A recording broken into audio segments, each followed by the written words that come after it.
Luak hitam baru, nggak kemanisan, mantap!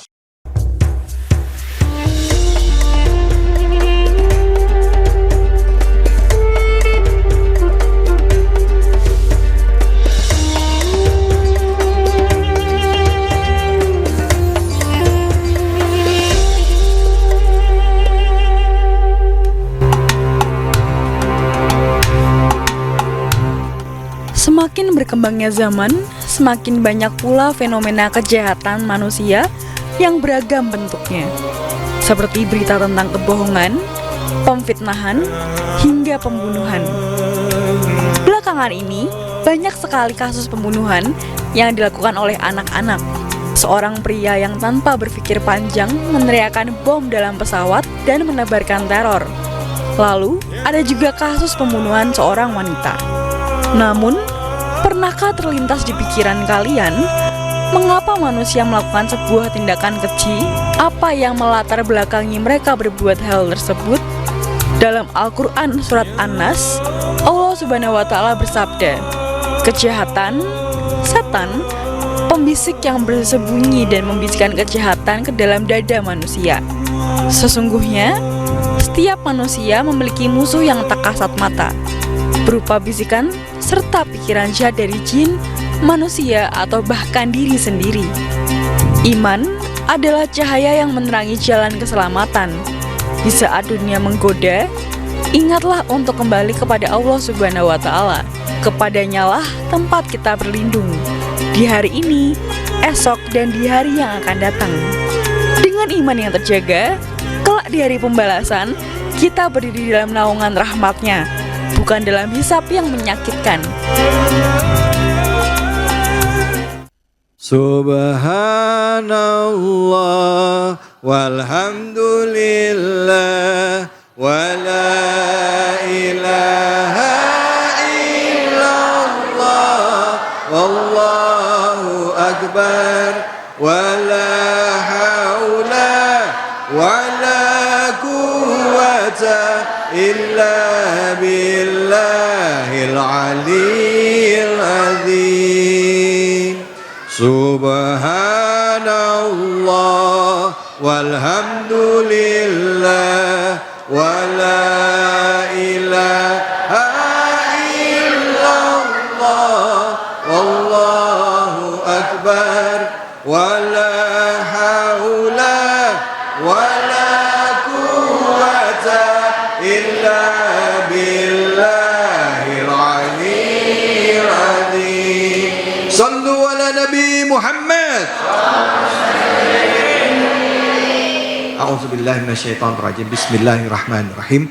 Assalamualaikum warahmatullahi wabarakatuh.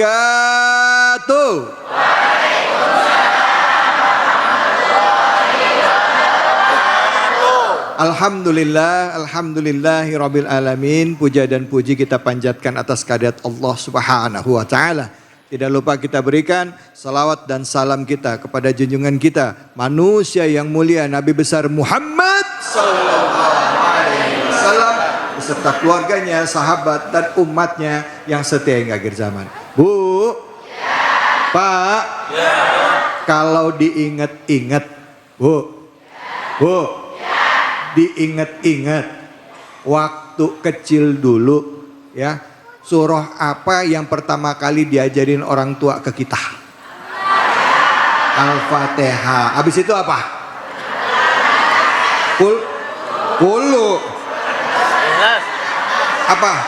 Al-Ikhlas, ya. Kulu itu ada Al-Ikhlas, Kul huwallahu ahad. Terus apa lagi kulu lagi yang lain? Kul a'udzu birabbin nas. Terus kul a'udzu birabbil falaq. Al-Ikhlas, An-Nas, Al-Falaq. Nah, kalau misalnya ketemu setan, bacanya apa? A'udzubillahi minasyaitonirrajim. Kenapa lihatnya ke saya ini semuanya? Yang ketemu setan langsung. Biasanya diajarin kalau ngadepin keburukan, ya, ngadepin jin, itu katanya baca Al-Mu'awwazatain. Al-Mu'awwazatain itu ada dua, Al-Falaq sama An-Nas. Al-Falaq itu minta perlindungan dari kejahatan dari luar, dan An-Nas itu kejahatan yang datangnya dari dalam diri sendiri ataupun juga dari manusia yang lainnya. Apa itu? Surah An-Nas surah keberapa? Au. 114. Surah yang terakhir di Al-Quran ya Bu. Penutup ya. Surah An-Nas, yuk sama-sama kita baca surah An-Nas ya. A'udzubillahi minasyaitonirrajim. Bismillahirrahmanirrahim. Qul a'udzu birabbin nas, malikin nas, ilahin nas, min syarri waswasil khannas, alladzi yuwaswisu fi sudurin nas, minal jinnati wan nas. Shadaqallahul azim. Bu, Pak, surah An-Nas ini seringkali jadi surah favorit kalau sholat. Betul apa betul? Apalagi waktunya udah mepet. Kadang-kadang cuma ina atoina. Pengen cepet aja. Tapi yuk hari ini kita ngaji ya. Kita ngaji, kita coba bedah surah An-Nas yang sering kita baca ini ya. Dari ayat 1 sampai ayat 6. Bener. Wah pinter banget bocah itu. Yang mana itu? Angkat tangan mana coba tadi? Luar biasa. Nanti dapat 50.000 ya. Dari Ustadz.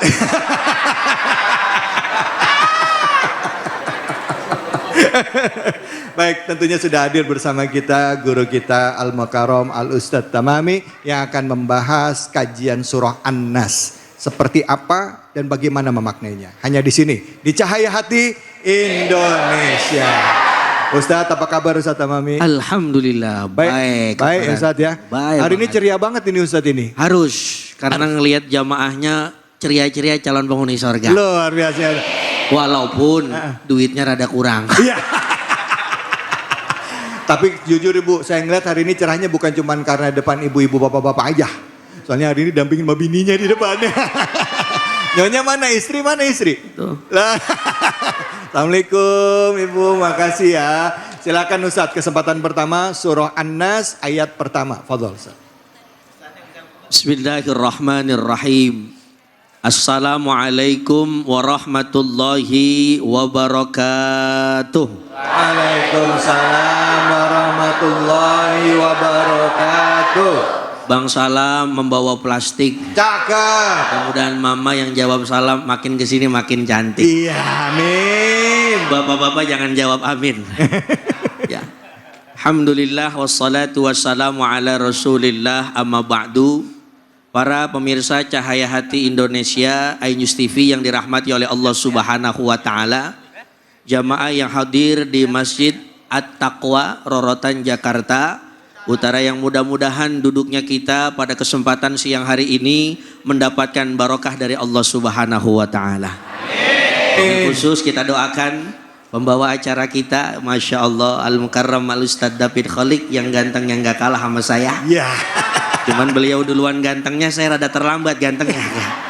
Kita doakan beliau mudah-mudahan panjang umur dalam selalu keberkahan dari Allah Subhanahu wa taala. Amin. Para pemirsa jamaah yang dimuliakan oleh Allah Subhanahu wa taala. Siang hari ini kita akan ngaji ringan, simple, mudah-mudahan bermakna. Satu surat yang memang menjadi surat terkenal bahkan menjadi andalan kita ketika kita sholat. Apa itu? Surah An-Nas. Makanya orang Betawi bilang tuh, benar kata beliau tadi, ada 3 surat favorit yang sering kita baca ketika sholat.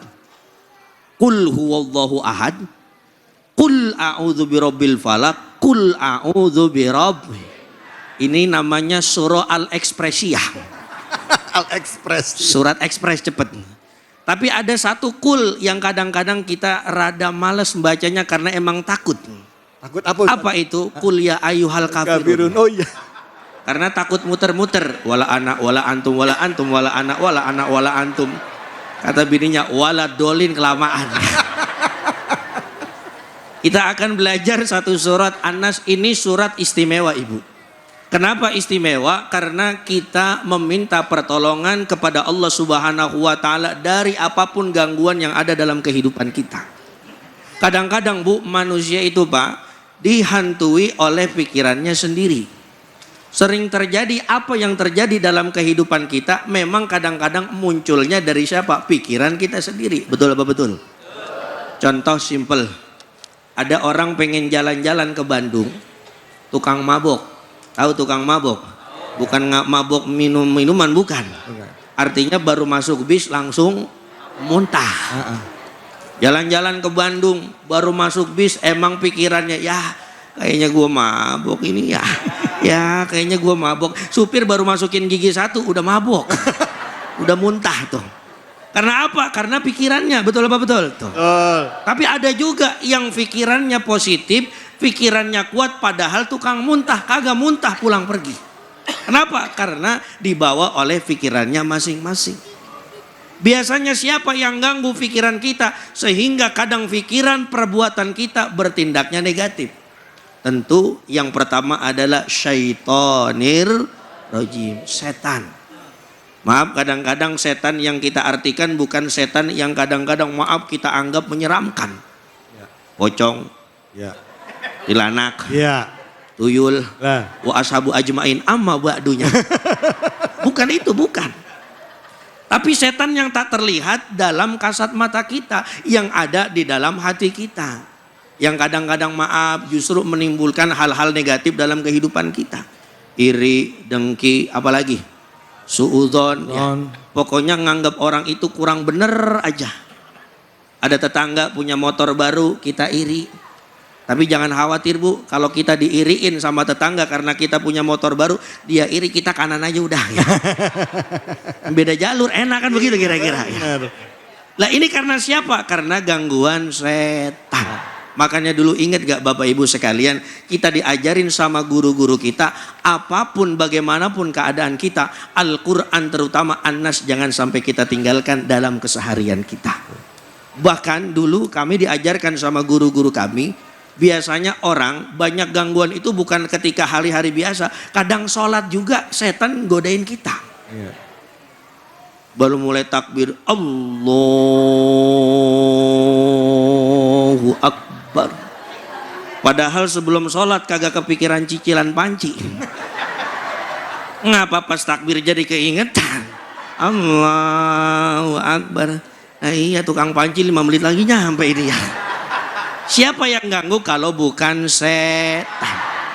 Makanya punten Bang David, dulu kiai kami ngajarin, biasanya kalau kita sebelum sholat itu baca surah An-Nas. Tapi jangan jangan kenceng-kenceng. Apalagi lagi sholat jamaah di masjid, kul a'udhu, jangan. Santai dalam hati. Supaya apa? Supaya hati kita bersih, supaya hati kita tenang, sehingga insya Allah ibadah kita juga jadi enak. Bu, sholat kalau hatinya tenang, hatinya enak, kira-kira ibadahnya jadi khusyuk apa enggak? Masya Allah, dicoel sama laki kita enggak bakal bergeming kita. Karena khusyuk Bang David. Gempa datang ke rumah kita, tenang aja udah. Ada ular kobra depan kita, kira-kira tetap tenang apa kabur? Kabur. Ular kobra. Lagi sholat Allahu Akbar, udah begini aja tuh kobra. Kira-kira kabur apa kagak itu? Kan udah baca Anas padahal ya. Jadi segala sesuatu itu bagaimana dengan pikiran kita. Nah, contoh Bu, Ibu, Bu, Pak, contoh Rasulullah SAW kan sebagai Nabi kita mengajarkan kepada kita selaku umatnya, apapun bagaimanapun kondisi kita, sehat ataupun tidak, fisik kita yang terpenting satu, hati kita harus positif. Lihat Rasulullah kan orang paling positif sedunia. Ketemu musuh, senyum aja santai. Dicaci, dimaki, diriin, disuuzon, bahkan punten ya Pak, maaf, beliau difitnah sebagai seorang penyihir, beliau difitnah sebagai seorang dukun, tapi karena emang hatinya bersih, ya Allah santai. Karena apa? Belum tentu yang diucapkan oleh orang itu benar adanya. Mudah-mudahan di awal daripada ceramah kita pada siang hari ini, kita semuanya terjauh daripada godaan syaitan. Amin. Allahumma amin. Terima kasih. Alhamdulillah, terima kasih banyak Ustadz. Bu, Pak. Jadi yang namanya surah An-Nas itu adalah minta perlindungan Allah dari kejahatan yang ada datang dari dalam diri kita sendiri. Maka dia kan kul a'udzu birabbin nas. Nas itu siapa? Ya orang sebelah kita, diri kita. Kita nas bukan? Nah, nanti kita kaji lagi ya. Habis ini nanti ada Habib Nabil juga yang akan mengkaji ayat-ayat selanjutnya. Tapi sebelumnya saya kasih kesempatan dulu sama ibu-ibu yang mau bertanya. Siapa angkat tangannya ibu-ibu? Siapa yang mau bertanya? Wah, banyak. Bapak-bapak mau nanya? Ya udah, mana tadi? Silakan. Ya, Ibu. Assalamualaikum warahmatullahi wabarakatuh. Waalaikumsalam warahmatullahi wabarakatuh. Nama saya Hajah Mas'udah dari Majlis Ta'lim Al-Iman wal Ihsan Masjid Jami'at Taqwa Rorotan. Izin bertanya Ustaz, seringkali kita lihat di TV-TV itu ada kasus pembunuhan. Kemudian dikala dia tertangkap karena ditanya, kenapa kamu membunuh? Dia bilang bisikan setan. Apakah benar demikian? Ya, terima kasih Ustaz. Assalamualaikum warahmatullahi wabarakatuh. Waalaikumsalam warahmatullahi wabarakatuh. Mungkin maksudnya bisikan setan kadang-kala kayak ada yang nyuruh gitu ya. Ya, suka dengar, saya kok dengar kayak ada nyuruh saya ngebunuh orang itu, kayak ada ngebisikin saya. Nah, itu apakah benar itu setan yang bisikin Ustaz? Ya, Silakan. baik. Terima kasih Bu Haji sudah bertanya. Ya, kalau ibu-ibu disuruh nanya mau dia Bang David. Tapi kalau bapak-bapak suruh nanya nggak mau, maunya mancing Bang. Iya. Apalagi akhir pekan ya. Baik, apakah itu dari bisikan setan? Ya tentu saja begini Bapak Ibu semua yang dirahmati oleh Allah, para pemirsa iNews TV yang dimuliakan oleh Allah Subhanahu wa Ta'ala. Memang kita tidak bisa jauh dari bisikan setan. Kecuali yang pertama kita minta perlindungan kepada Allah dengan sebaik-baiknya perlindungan. Karena sebaik-baiknya perlindungan adalah siapa? Allah Subhanahu wa Ta'ala. Makanya kalimatnya qul a'udzu birabbin nas. Katakan wahai Muhammad, saya berlindung daripada godaan setan kepada Allah Subhanahu wa Ta'ala. Nah, biasanya bisikan setan itu bukan hanya misalkan suruh bunuh orang. Kadang-kadang yang paling simpel nyolong, tahu nyolong? Ya. Nyolong, tahu nyolong? Nyuri ya, bahasa orang rorotan nyolong tuh. Ya, nyolong. Itu kadang-kadang maaf punten ya, itu kan karena bisikan setan juga kadang-kadang. Karena apa? Satu, kita pengen mencapai segala sesuatu yang kita inginkan. Ya. Misalkan, maaf, kita nggak punya uang, tiba-tiba pengen nyolong. Kenapa? Orang kan kalau nggak megang duit kagak enak. Betul apa betul? Nah, termasuk mungkin bisikan setan kayak kasus-kasus pembunuhan. Entah itu dendam, entah itu misalkan ada urusan pribadi yang belum selesai. Akhirnya biasanya orang-orang yang begitu, satu, kosong dari ayatnya Allah. Dua, hatinya itu tidak terpaut kepada Allah. Akhirnya setan mudah masuk ke dalam hati dan jiwanya. Kenapa? Karena kalau setan itu tidak akan pernah bisa masuk kalau diri kita iman, takwa, zikir kepada Allahnya kuat. Dan bisikan itu tidak akan terjadi kalau kita memang dekat kepada Allah Subhanahu wa Ta'ala. Amin ya Allah ya Rabbal Alamin. Biasanya orang yang kena bisikan setan kan ibadahnya jauh, bengong aja di bedeng. Ya. Makanya punten ya, bukannya gimana. Kata Allah yarham Mbah Maimun Zubair, gurunya guru kami, bahaya orang yang nganggur itu salah satunya dia melakukan hal-hal yang negatif. Makanya inna syababa wal faragha wal jidata mafsadatun lil mar'i ayyata mafsadatin. Jadi kita nih terutama yang laki-laki muda maupun tua, kosong waktu itu sangat berbahaya buat kita. Nah, biasanya disitulah setan akan masuk ke dalam jiwa dan raga kita. Lihat orang kalau maaf ya nganggur kagak ngapa-ngapain kan kerjaannya nyender bedeng begini tuh. Iya. Nyender, ada teman bikinin kopi diseruput kopinya. Iya. Kan kerjaannya 3. 1 nyender, 2 minum kopi, 3 ngayal dah ya. Nah, benar. Ngeliat ada orang bawa motor, ya Allah enak amat bawa motor ya. Ada ngeliat orang bawa duit segepokan, ya Allah enak. Akhirnya kan bisikan setan itu apa? Ya. Datang kepada dia. Imannya gak kuat, sholat kagak pernah, ngayalnya tinggi. Ya. Akhirnya apa? Timbul bisikan setan. Lah itulah yang berbahaya di dalam kehidupan kita. Maka ayo bareng-bareng pada siang hari ini, kesempatan ngaji siang hari ini, kita hidupi kehidupan kita, hati dan jiwa kita dengan Al-Quranul Karim. supaya jauh dari bisikan setan. Ustadz, kalau misalnya bedain antara bisikan setan Ya. sama, maaf nih, kalau kita kan ada ilmu psikologi ya Bu ya. Ya, betul, psikolog, betul. Kadang-kala kalau psikolog atau psikiater kita dengar ini kayak ada yang ngomong di telinga saya. ada yang nyuruh-nyuruh, kadang suka langsung dibilang katanya orang stres katanya. Ya, ini emang udah stres nih, dia udah masuk dalam tahapan-tahapan, mungkin ada yang delusi sampai skizofrenik. Nah, gimana kita umat Islam menyikapi itu? Kalau dari sisi keilmuan ya, Ustaz ya, dari sisi keilmuan kesehatan jiwa, silakan Ustaz. Baik. Kalau dari ilmu kesehatan jiwa, kalau kita punten ya bapak-bapak ya ibu-ibu, biasanya orang-orang seperti itu kan memang akalnya sebenarnya bukan hilang, masih ada, cuman agak bergeser dikit. Dan biasanya maaf ya kalau kita temuin di jalan-jalan biasanya yang orang gila itu banyak kan laki apa perempuan ya? Setelah kamu jadi laki.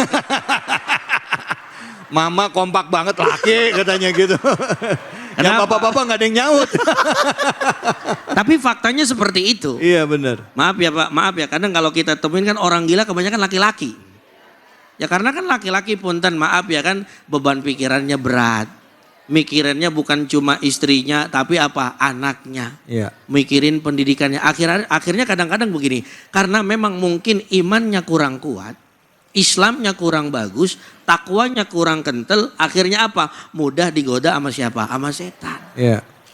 Mentok kemana-mana. Kadang-kadang kan kalau udah mentok, ya Allah, itu pikirannya udah kagak kemana-mana, udah kagak karuan dah, begitu bahasa orang Betawi. Iya, gitu kan. iya. Pokoknya bagaimana caranya harus kelakon, nggak kelakon, gila lama-lama tuh ya. Nah, tapi mudah-mudahan lewat pengajian kita pada kesempatan siang hari ini kita semuanya dikasih kewarasan oleh Allah Subhanahu wa taala. Amin. Jadi Ya Rabbal yang Alamin. penting itu bukan hanya waras hati, waras otak juga perlu ya. Iya, iya, iya. Itu kira-kira Ustaz David. Baik Ustaz, nanti kita lanjutin lagi ya Ustaz ya. Bu, jangan kemana-mana dan juga pemirsa tetap di sini di Cahaya Hati Indonesia. La ilaha illallah, la ilaha illallah, la ilaha illallah, la ilaha illallah, la ilaha illallah.